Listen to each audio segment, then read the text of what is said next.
رسالة من اختصه من بين الأنام بجوامع الكلم وجواهر الحكم والصلاة والسلام على سيد ولد آدم وعلى آله وصحبه ما نطق اللسان بمدحه ونسخ القلم مولاي صل وسلم دائما أبدا على حبيبك خير خلق كلهم أما بعد فأعوذ بالله من الشيطان الرجيم۔ میرے محترم دوستوں بزرگوں، فرمایا رمضان کے سارے فضائل قرآن اترنے کی وجہ سے ہے۔ شہر رمضان الذی انزل فی القرآن، جس رات میں اللہ نے قرآن کو لوح محفوظ سے پہلے آسمانوں پہ اتارا، وہ رات اللہ کی یہاں ایک مبارک رات بنی۔ حامیم والکتاب المبین انا انزلناہ فی لیلۃ مبارکہ، وہ رات جس رات کو اللہ نے قرآن اتارا، قرآن اترنے کی وجہ سے وہ رات 1000 مہینوں سے افضل بنی، جس کا نام لیلۃ القدر پڑا۔ انا انزلناہ فی لیلۃ القدر۔ آپ کو کیا پتہ لیلۃ القدر کیا ہے؟ وما ادراک ما لیلۃ القدر، یہ رات 1000 مہینوں سے افضل اور برتر بنی۔ لیلۃ القدر خیر من الف شہر، قرآن اترنے کی وجہ سے اللہ جل شانہ نے حضور صلی اللہ علیہ وسلم پر قرآن کی تبلیغ کو فرض قرار دیا تھا۔ قرآن میں اللہ پاک فرماتے ہیں ان الذی فرض علیک القرآن، آپ صلی اللہ علیہ وسلم پر قرآن کی تبلیغ فرض تھی۔ یا ایھا الرسول بلغ ما انزل الیک من ربک بالحق وان لم تفعل فما بلغت رسالتہ، اور یہ قرآن کے ذریعے واعظ و نصیحت کرنا اللہ کا حکم ہے۔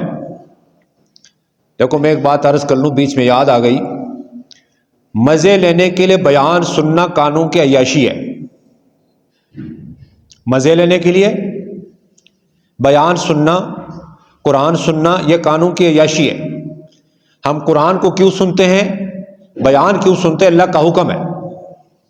موسیٰ علیہ السلام سے سورۃ طٰہٰ میں اللہ نے فرمایا اے موسیٰ میں نے تجھے چنا ہے، وَأَنَا اخْتَرْتُکَ، توجہ سے کان لگا کر وحی الہی کو سننا، فَاسْتَمِعْ لِمَا یُوحَىٰ۔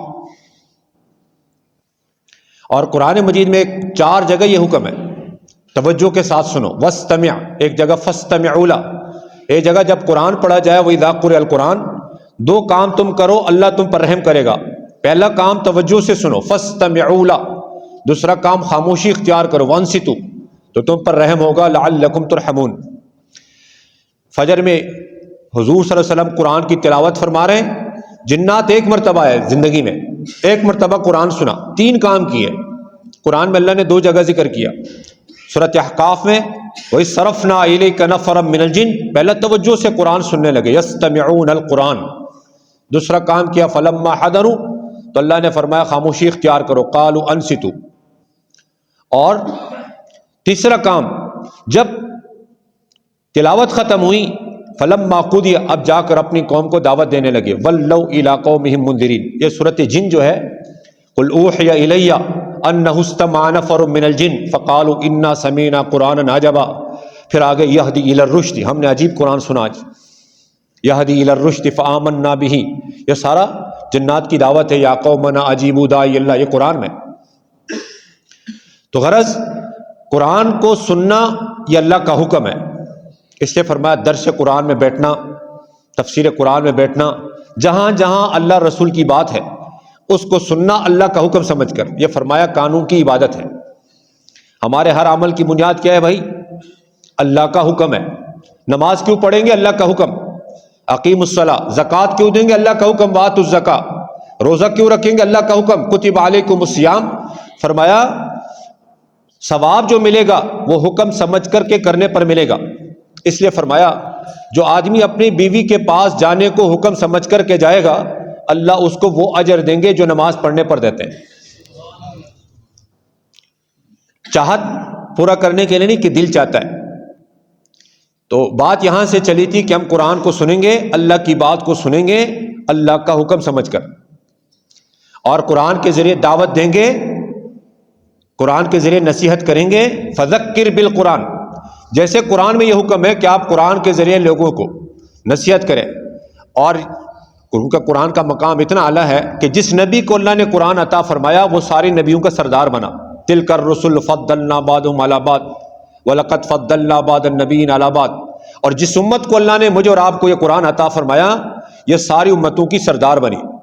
حضور صلی اللہ علیہ وسلم نے ارشاد فرمایا تمہارا نمبر امتوں میں 70واں ہے، انتم تتمون 70 امتاً، تم سب سے افضل اور بہتر ہو اللہ کیا، انتم خیرها واکرمها علی اللہ عز وجل، او کما قال علیہ الصلوۃ والسلام۔ فرمایا قیامت کے دن اللہ پاک اپنے دائیں ہاتھ میں قرآن کو پکڑ کر کے فرمائیں گے اے قرآن، جس نے تیری قدردانی کی تو اس کو جنت میں داخل کر، اور جس نے تیری ناقدری کی تو اس کو جہنم میں پھینک۔ قرآن کا فرمایا اگر قرآن پر عمل نہ کیا تو گویا قرآن کی ناقدری کی۔ جس طرح قرآن میں یہ حکم ہے کہ آپ قرآن کے ذریعے نصیحت کریں، اسی طرح قرآن میں یہ بھی حکم ہے کہ آپ نبیوں کے قصوں کے ذریعے لوگوں کو نصیحت کریں۔ وَلَقَدْ أَرْسَلْنَا مُوسَىٰ بِآيَاتِنَا أَنْ أَخْرِجْ قَوْمَكَ مِنَ الظُّلُمَاتِ إِلَى النُّورِ، نبیوں کے قصوں کے ذریعے ان کو نصیحت کرو۔ وَذَكِّرْهُمْ بِأَيَّامِ اللَّهِ، اور اللہ پاک نے قرآن میں فرمایا نبیوں کے قصے، چونکہ یہ یوسف علیہ السلام کا قصہ آ رہا ہے، نبیوں کے قصوں کو بیان کیوں کیا؟ فرمایا اس کے 3 فوائد اللہ نے بتائے۔ 3 چیزوں کے لیے اللہ نے قرآن میں نبیوں کے قصوں کو بیان فرمایا۔ وَكُلًّا نَقُصُّ عَلَيْكَ مِنْ أَنْبَاءِ الرُّسُلِ، اس کا پہلا فائدہ کیا ہے؟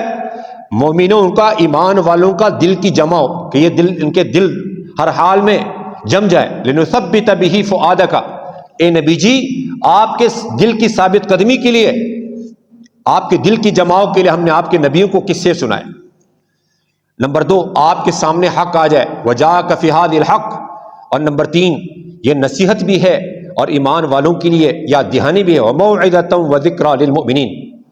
نبیوں کے قصوں میں اللہ نے سب سے خوبصورت ترین قصہ یوسف علیہ السلام کے قصے کو قرار دیا، نَحْنُ نَقُصُّ عَلَيْكَ أَحْسَنَ الْقَصَصِ۔ ایک ہوتا ہے خوبصورت، اس کو حسن کہتے ہیں، ایک ہوتا ہے حسین، ایک ہوتا ہے احسن جس کو کہتے ہیں خوبصورت ترین۔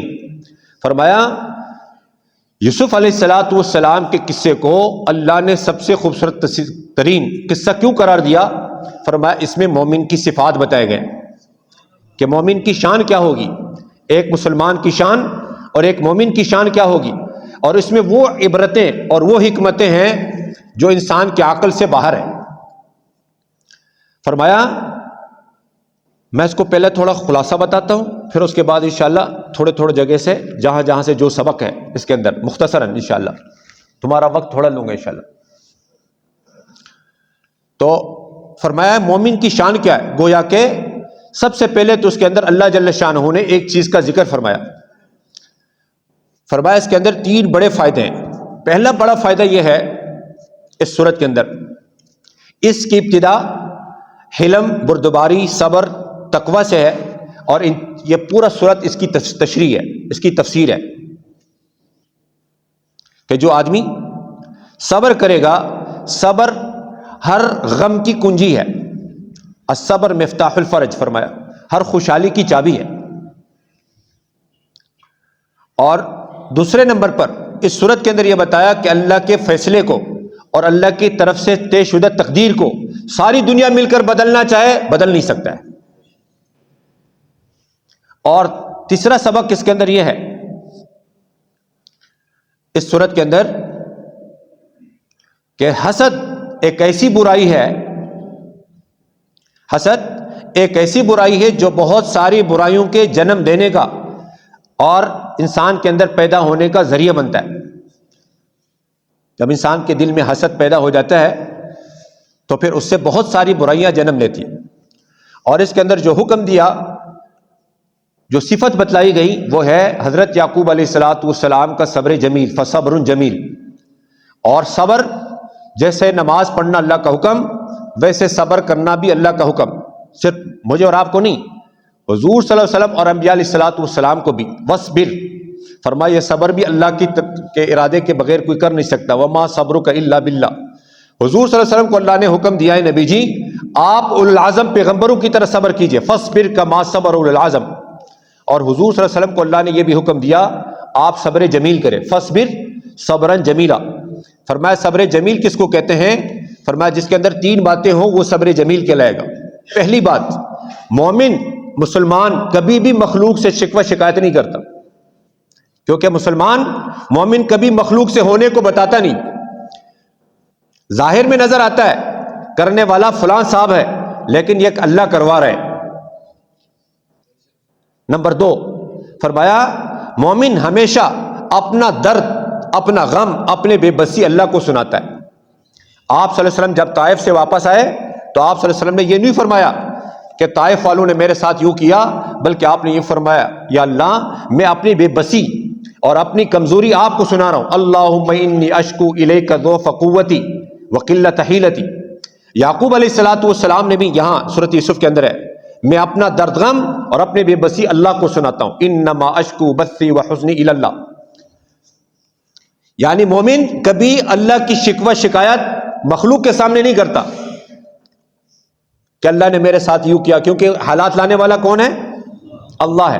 اچھے حالات آ گئے اللہ کی طرف سے، ما اصابک من حسنہ فمن اللہ، برے حالات آ گئے میرے اپنے اعمال، وما اصابک من سیئہ فمن نفسک، قرآن میں یہ تمہارے اپنے اعمال، ما اصابکم من مصیبہ فبما کسبت ایدیکم۔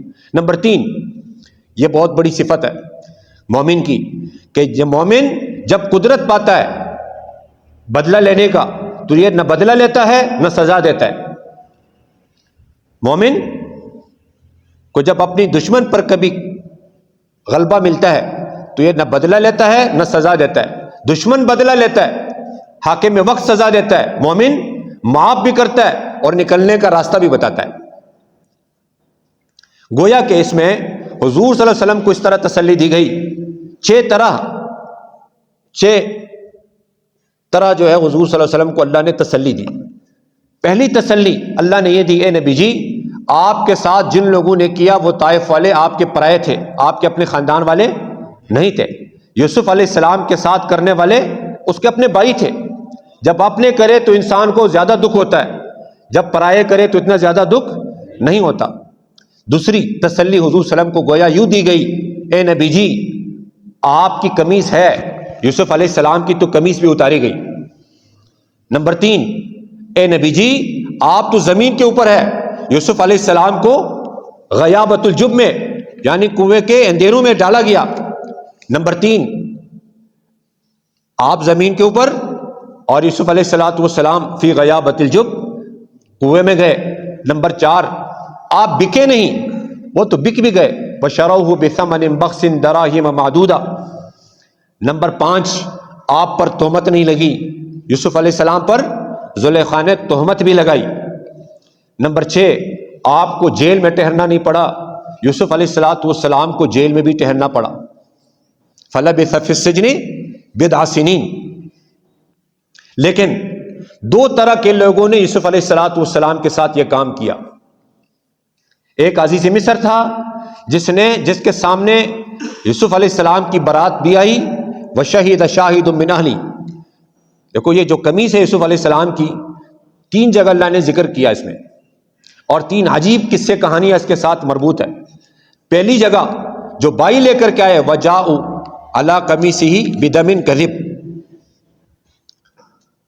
بائیوں کی خیانت بتائی اس قمیص نے، جھوٹا خون لگا کر کے لے آئے۔ اور دوسری جگہ اسی قمیص نے یوسف علیہ السلام کی برات کر دی، وَإِنْ كَانَ قَمِيصُهُ قُدَّ مِن دُبُرٍ فَكَذَبَتْ وَهُوَ مِنَ الصَّادِقِينَ فَلَمَّا رَأَىٰ قَمِيصَهُ قُدَّ مِن دُبُرٍ فَكَذَبَتْ وَهُوَ مِنَ الصَّادِقِينَ قُدَّ مِن دُبُرٍ قَالَ إِنَّهُ مِن كَيْدِكُنَّ إِنَّ كَيْدَكُنَّ عَظِيمٌ۔ فرمایا شیطان کے مکر کو اللہ نے قرآن میں کمزور کہا ہے، إِنَّ كَيْدَ الشَّيْطَانِ كَانَ ضَعِيفًا، لیکن عورتوں کی مکر کو اللہ نے قرآن میں عظیم کہا، إِنَّ كَيْدَكُنَّ عَظِيمٌ۔ فرمایا عورتوں کی مکر یہ شیطانی مکر سے بھی بہت عظیم ہے، اللہ نے جس کو عظیم فرمایا ہو۔ اور نمبر 3 اسی قمیص کی وجہ سے اللہ جل شانہ نے حضرت یعقوب علیہ السلام کی بصارت لٹائی۔ ایک ہی قمیص ہے، جیسے موسیٰ علیہ السلام کی لاٹھی مختلف کام آنے والی تھی، کہیں وہ سانپ بن رہی ہیں، کہ وہ سمندر میں راستے بننے کا ذریعہ بن رہی، اور کہیں پتھر پر مارنے کی وجہ سے 12 چشمے پھوٹ پڑے، فَانْفَجَرَتْ مِنْهُ اثْنَتَا، سارا قرآن ہے۔ حکم اصل میں اللہ کا حکم چلتا ہے۔ تو فرمایا پہلا طبقہ جس نے جیل میں ڈالا تھا اس نے خواب کی تعبیر پوچھی، مشکل میں آیا، تو ہمارے آج کل کے زمانے والوں کی طرح نہیں کہ گرتی ہوئی دیوار کو ایک دھکا اور دو، بلکہ یوسف علیہ السلام نے خواب کی تعبیر بھی بتائی اور تدبیر بھی بتائی، نکلنے کا راستہ بھی بتایا۔ فرمایا مومن جب کسی کے اوپر حالات آتے ہیں، نبی اتنا خیرخواہ ہوتا ہے، جب حالات آتے تو وہ خوش نہیں ہوتے، بلکہ حالات سے نکلنے کا راستہ بتاتے ہیں۔ تو عزیز مصر کو خواب کی تعبیر بھی بتائی اور تدبیر بھی بتائی۔ اب بھائی آ گئے دوسرا طبقہ، جن کی وجہ سے کنویں میں جانا پڑا، بکنا پڑا، اور جس کی وجہ سے تہمت لگی، جس کی وجہ سے کئی سال جیل میں رہنا پڑا۔ اب ان کو پہچانا بھی اور قدرت بھی ہے، حکومت بھی ساتھ ہے۔ وَجَاءَ إِخْوَةُ يُوسُف فَدَخَلُوا عَلَيْهِ فَعَرَفَهُمْ، اور وہ پہچان نہیں رہے، وَهُمْ لَهُ مُنْكِرُونَ۔ بدلہ لینا آسان ہے مشکل ہے، لیکن بدلہ لیا نہیں۔ فرمایا قرآن میں اللہ پاک فرماتے ہیں، جو رات کو پڑھا بھی مفتی صاحب نے، تو اس کے اندر یہ فرماتے ہیں کہ اللہ نے فرمایا ہے کہ یوسف علیہ السلام نے ان کا اکرام کیا، جو جمع پونجی لے کر کے آئے تھے وہ بھی واپس کر دیا، ردت بضاعتنا۔ حضور صلی اللہ علیہ وسلم نے بھی ان اخلاق کا مظاہرہ کیا۔ کن اخلاق کا؟ جو یوسف علیہ السلام نے کیے۔ فرمایا مومن کے اخلاق سے دین دنیا میں پھیلتا ہے۔ فرمایا اسلام جو دنیا میں پھیلا تلوار کے نوک پر نہیں، بلکہ حضور صلی اللہ علیہ وسلم کے حسن اخلاق کی وجہ سے دنیا میں پھیلا۔ فرمایا آپ صلی اللہ علیہ وسلم کے 13 سالہ مکی دور میں دعوت کی محنت سے 2000 لوگ مسلمان نہیں ہوئے، لیکن صرف فتح مکہ کے موقع پر آپ کے اخلاق کو دیکھ کر 2000 مسلمان ہوئے۔ اور عجیب بات یہ فرمائی، آج مسلمان کو یہ معلوم نہیں کہ اخلاق کس کو کہتے ہیں۔ فرمایا اخلاق کہتے ہیں اللہ کے صفات اپنانے کا نام اخلاق ہے۔ تخلقوا باخلاق اللہ، جس طرح اللہ ستار ہے، پردہ پوشی کرنے والا، تو بھی ستار بن جا۔ یوسف علیہ السلام نے اپنے باپ کے سامنے بھائیوں کی کارگزاری سناتے ہوئے یہ نہیں کہا میرے ساتھ یوں کیا پھر یوں کیا، ساری کارگزاری تفصیل سے، بلکہ قرآن میں ہے، یہ سورۃ یوسف کے اندر ہے کہ انہوں نے یوں کہا وقد احسن بی، کہ اللہ نے میرے ساتھ بڑے اچھا معاملہ کیا، احسان کا معاملہ کیا، میرے رب نے مجھے جیل سے نکالا۔ یہ نہیں کہا کہ عزیز مصر نے نکالا، اذ اخرجنی من السجن۔ اور دوسری بات یہ فرمائی تم آئے نہیں، اللہ تمہیں لے کر کے آیا، وجاء بکم من البدو۔ نمبر 3 بات فرمائی میرے اور بھائیوں کے درمیان شیطان آ گیا تھا، من بعد ان نزغ الشیطان بینی و بین اخوتی۔ بس یہاں پر کارگزاری ساری ختم۔ اور جس طرح حضور صلی اللہ علیہ وسلم نے فتح مکہ کے موقع پر فرمایا تھا تم سب معاف، اسی طرح یعقوب علیہ السلام نے بھی فرمایا لا تثریب علیکم اليوم، تم سب معاف۔ اور آخر میں اللہ پاک نے یہ فرمایا ہے کہ دیکھو مسلمان کو جو کچھ ملے گا دنیا میں عزت، وہ کس کے ہاتھ میں ہے بھائی؟ اللہ کے ہاتھ میں۔ ساری دنیا میں مل کر اس کو ذلیل کرنا چاہے تو اس کو ذلیل نہیں کر سکتے جب تک اللہ نہ چاہے۔ اور اگر کوئی مسلمان، کوئی انسان اللہ کے یہاں عزت حاصل کرنا چاہتے ہیں تو عزت کی بنیاد ملک، مال، عہدہ، منصب، ڈگری نہیں، عزت کی بنیاد اللہ کے یہاں صرف 2 چیزیں ہیں۔ نمبر 1 صبر، اور نمبر 2 تقوی ہے۔ انہ من یتقی ویصبر فان اللہ لا یضیع اجر المحسنین۔ نمبر 1 صبر ہے، نمبر 2 تقوی ہے۔ صبر کس سے کہتے ہیں؟ فرمایا صبر کہتے ہیں اپنا حال اللہ کے غیر سے چھپانا، کسی بھی مخلوق کے سامنے اپنا حال ظاہر نہ کرنا۔ ہمارا مسئلہ کیا ہے؟ سارا حال اللہ کے غیر کو بتاتے ہیں، گھر والوں کو، دوستوں کو، یاروں کو۔ شیخ عبد القادر جیلانی رحمہ اللہ فرماتے ہیں جب حال آتا ہے تو سب سے پہلے خود نکلنے کی کوشش کرتا ہے، اپنے مدد آپ کہ میرے اپنا مسئلہ حل کر دوں۔ جب خود حل نہیں کر پاتا تو پھر اپنے یاروں، دوستوں سے، عزیز و اقارب سے، رشتہ داروں سے، حتیٰ کہ وزیروں سے، ملک کے صدر تک پہنچ جاتا ہے، اپیل کرتا ہے۔ جب وہاں سے بھی مسئلہ حل نہیں ہوتا پھر کہتا ہے یا اللہ اب تو کرے گا۔ جب ڈاکٹروں نے لا علاج قرار دیا اب کیا کہے گا؟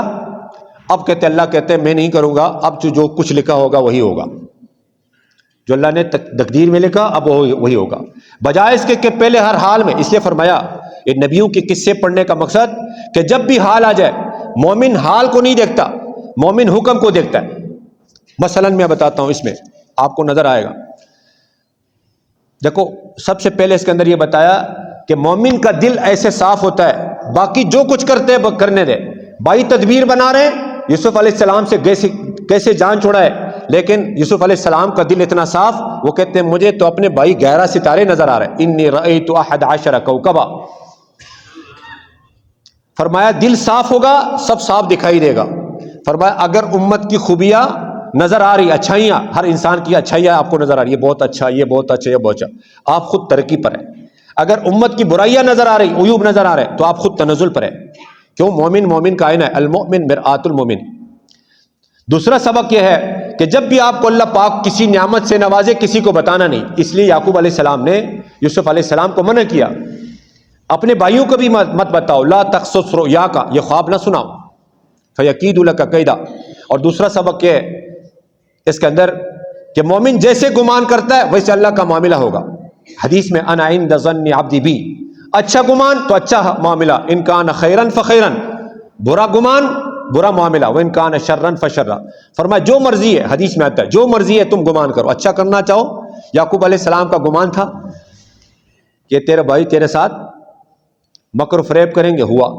یعقوب علیہ السلام نے کہا مجھے یہ ڈر ہے کہیں تم اس کو لے جا کر کے بڑھیا نہ کہا جائے، انی اخاف ان یاکلہ الذئب. بھائیوں نے کہا بڑھیا کہا گیا، جو انہوں نے الفاظ کہے وہیں فاکلہ الذئب. تو جیسا گمان ویسا معاملہ. اور نمبر 3 فرمایا شیطان یہ پٹی پڑھاتا ہے یہاں کہ چلو ابھی یہ گناہ کر لو، بعد میں توبہ کر لینا. بھائی باپ کی محبت اچھی بات ہے بری بات ہے؟ یوسف علیہ السلام سے باپ کی محبت ہے لیکن نتیجہ برا نکلا، بھائیوں کی حسد کا ذریعہ بنا. اور بھائیوں نے کیا کہا؟ چلو اس سے جان چھڑاؤ، وَتَكُونُوا مِن بَعْدِهِ قَوْمًا صَالِحِينَ، پھر توبہ کر لیں گے، نیک بن جائیں گے. شیطان کیا پٹی پڑھاتا ہے؟ بھائی ابھی یہ گناہ کر لو، کوئی بات نہیں، جھوٹ بول دو، حرام لے لو، بعد میں توبہ کر لو گے. یوسف علیہ السلام کے بھائیوں کو بھی یہ شیطان نے سمجھایا، وَتَكُونُوا مِن بَعْدِهِ قَوْمًا صَالِحِينَ. اب حسد کی تکمیل کے لیے جھوٹ بھی بولنا پڑتا ہے، منافقت بھی کرنی پڑتی ہے. جیسے انہوں نے کہا ہم اس کے بڑے خیرخواہ ہیں، وَإِنَّا لَهُ لَنَاصِحُونَ، وَإِنَّا لَهُ لَنَاصِحُونَ، ہم اس کے بڑے خیرخواہ، ہمارے ساتھ بھیج دیجئے انشاءاللہ. منافقانہ زبان پر کچھ اور ہوگا، دل میں کچھ اور ہوگا. منافقت بھی چلے گی حسد کی وجہ سے، حتیٰ کہ قتل تک نوبت پہنچ جاتی ہے. بعض نے کہا اس کو قتل کرو، بعض نے کہا کہ قتل مت کرو. فرمایا حاسد در حقیقت اللہ کی تقدیر پر اعتراض کرتا ہے کہ اس کو یہ نعمت کیوں ملی. فرمایا حسد کا مطلب میرے پاس یہ نعمت آئے یا نہ آئے، اس کے پاس نہ رہے. اور آگے میرے محترم دوستوں بزرگوں فرمایا اللہ جل شانہ کی شان یہ ہے کہ اللہ پاک نے کنویں سے نکالنے کے لیے قافلوں والوں کو پیاس لگا دی، نکالا.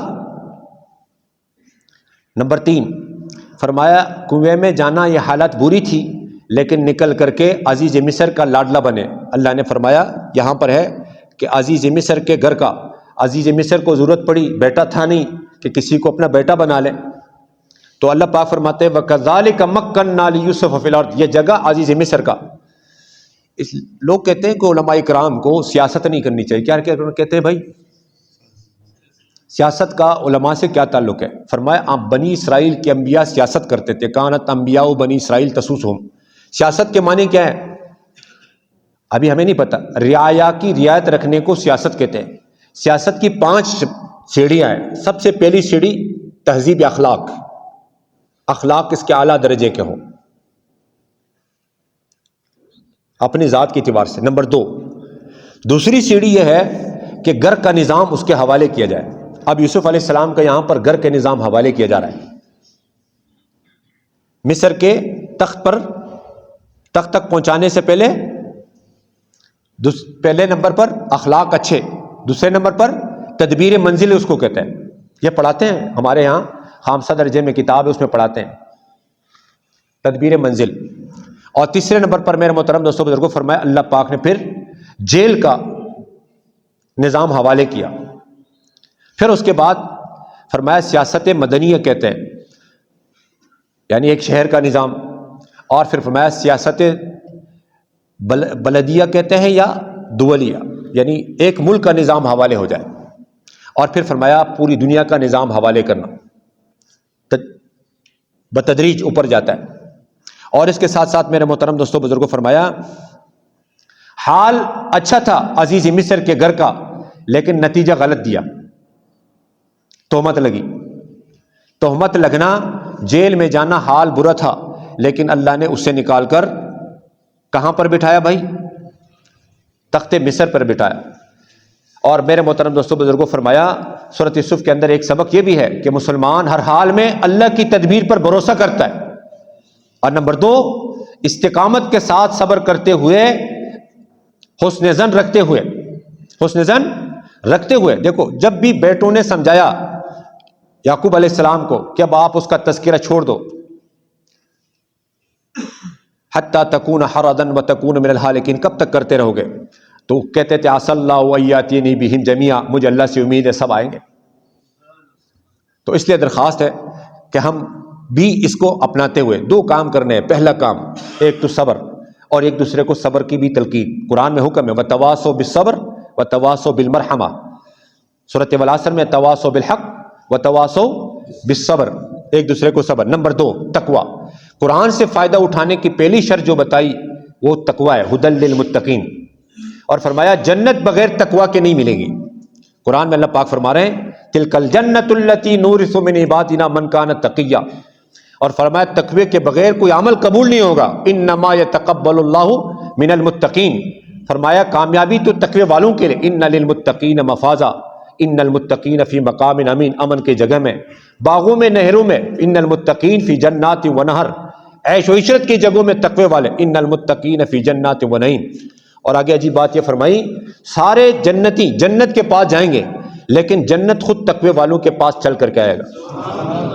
وَإِذَا الْجَنَّةُ أُزْلِفَتْ، قرآن میں دوسری جگہ وَأُزْلِفَتِ الْجَنَّةُ لِلْمُتَّقِينَ غَيْرَ بَعِيدٍ. تو فرمایا تقوی آتا کیسے ہے؟ فرمایا جب ایمان دل میں راسخ ہوتا ہے تو پھر توکل بھی آئے گا، پھر صبر بھی آئے گا، پھر شکر کی کیفیت بھی آئے گی، اور پھر تقوی بھی آئے گا. ایک تو ہے اپنی ذات کے اعتبار سے تقوی حاصل کرنے کی کوشش کرنا. تقوی کے 4 درجے ہیں، علماء کرام سے پوچھنا. اور دوسرا کام دوسروں کو تقوی کی دعوت دینا. اور تیسرا کام اللہ جل شانہ سے تقوی کو مانگنا. تو میری بھی نیت ہے اپنی ذات کے اعتبار سے ان صفات کو اپنانے کا. سب ساتھی نیت کرتے ہیں انشاءاللہ؟ اور صرف اپنی ذات سے کریں گے یا ساری امت کو اس پر لانا ہے؟ ساری امت کو اس پر لانے کی محنت کرنا. کیونکہ دعوت دینا، امر بالمعروف نہی عن المنکر کرنا، قرآن مجید سورۃ توبہ آیت نمبر 71 میں اللہ پاک فرماتے ہیں یہ صرف مردوں کا کام نہیں. والمؤمنون، مومن مرد اور مومن عورتوں کا بھی کام ہے. والمؤمنات بعضهم اولیاء بعض. پہلے نمبر پر یہ دعوت کا کام کریں گے، یامرون بالمعروف وینہون عن المنکر. دوسرے نمبر پر یہ نمازوں کو قائم کریں گے، زکوٰۃ دیں گے، ویقیمون الصلاۃ ویؤتون الزکاۃ، اللہ اور رسول کی اطاعت کریں گے، ویطیعون اللہ ورسولہ. جب یہ دعوت اور عبادت دونوں کو رکھیں گے تو اللہ پاک فرماتے ہیں ان پر اللہ ضرور رحم کرے گا. اولئک سیرحمہم اللہ. بس آخری بات یہ ہے کہ سورۃ والعصر میں اللہ نے 4 پیپر دیے. کتنے پیپر دیے بھائی؟ والعصر ان الانسان لفی خسر. ہر انسان نقصان میں جا رہا ہے سوائے ان لوگوں کی جو 4 کام کرے. پہلا کام ایمان لائے، الا الذین آمنوا. فرمایا ایمان دل سے لایا جاتا ہے، میرا اور آپ کا ایمان نہیں، صحابہ والا ایمان. آمینو کما آمن الناس، صحابہ جیسے ایمان لاؤ. دوسرا صرف ایمان لانا کافی نہیں، بدن سے نیک اعمال بھی کرے. وعمل الصالحات. یہ دونوں کام جو ہے یہ عبادت سے تعلق رکھتے ہیں کہ انسان اپنے دل سے ایمان لاتا ہے، بدن سے نیک اعمال کرتا ہے. تیسرا کام ایک دوسرے کو حق بات کی فہمائش تلقین کرے، دعوت دے. وتواصوا بالحق، ایک دوسرے کے سامنے حق بات کا تذکرہ کرے. اور چوتھا کام ایک دوسرے کو برائی سے روکے، ایک تفسیر. دوسرا پورے دین کی دعوت دے. وتواصوا بالصبر. آخری 2 کام دعوت. پہلے 2 کام، پہلے 2 پیپر آمن و عامل الصالحات، عبادت، تواصوا بالحق، تواصوا بالصبر، دعوت. فرمایا جو دعوت دیتے ہوئے سورۃ والعصر پڑھے گا، من قرأ سورۃ العصر وکان ممن تواصوا بالحق وتواصوا بالصبر، اس کی مغفرت ہو جاتی، غفر له. فرمایا جب گناہگار آدمی ایک دفعہ کہتا ہے استغفر اللہ، اللہ منہ موڑ لیتا ہے. دوسری دفعہ کہتا ہے استغفر اللہ، اللہ پھر منہ موڑ لیتا ہے. اور تیسری دفعہ جب کہتا ہے استغفر اللہ، اللہ پاک فرشتوں سے فرماتے ہیں تم گواہ رہو مجھے اپنے بندے سے حیا آتی ہے، میں نے اس کی مغفرت کر دی.